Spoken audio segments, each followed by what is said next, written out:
യേശു ഒരു സുവിശേഷം അവനോട് പറയാതെ പറഞ്ഞിട്ടുണ്ട്. ദൈവം നിന്നെ സ്നേഹിക്കുന്നു എന്ന് പറഞ്ഞിട്ടുണ്ട്. ഈ സുവിശേഷം പറയാതെ പറയാൻ നമ്മൾ ഇനിയെങ്കിലും പഠിക്കണം സ്നേഹമുള്ളവരെ. 2000 വർഷമായിട്ട് നമ്മൾ ഈ കൺവെൻഷനും പ്രാർത്ഥനയും ഒക്കെ നടത്തുവാണേ.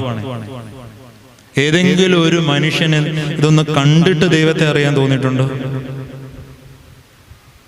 എത്ര നമ്മൾ പറയാൻ മിടുക്കരാണ്. നമ്മളിങ്ങനെ കുറെ നാളായിട്ട് പറയുന്നുണ്ട്. അത് കഴിഞ്ഞിട്ട് വീടിന് മതിലൊക്കെ ആയപ്പോൾ നമ്മൾ നല്ല അക്ഷരത്തിൽ വചനം മതിലേൽ എഴുതുന്നുണ്ട്. ചിലർക്ക് അതൊരു നേർച്ചയായിരിക്കാം, ചിലർക്ക് അതൊരു സുവിശേഷ വേലയായിരിക്കാം. മതിലേലൊക്കെ ഇങ്ങനെ 4 ആൾ കാണുന്ന രീതി വചനം എഴുതിയാൽ ക്രൈസ്തവ പ്രേക്ഷിത വൃത്തി ചെയ്തു എന്നൊക്കെ നിർവൃതി അടയുന്ന മനുഷ്യരുണ്ട്.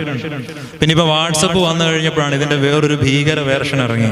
രാവിലെ വചനം വെച്ച് ഗുഡ് മോർണിംഗ് അയക്കുക. എനിക്കിതുപോലെ ഇഷ്ടമില്ലാത്തൊരു കാര്യം. എനിക്ക് എന്നും രാവിലെ വെളുപ്പിനെ ഒരു 5 മണിക്ക് മെസ്സേജ് അയക്കുന്ന ഒരു പ്രിയപ്പെട്ട ഒരു അപ്പച്ചനുണ്ട്.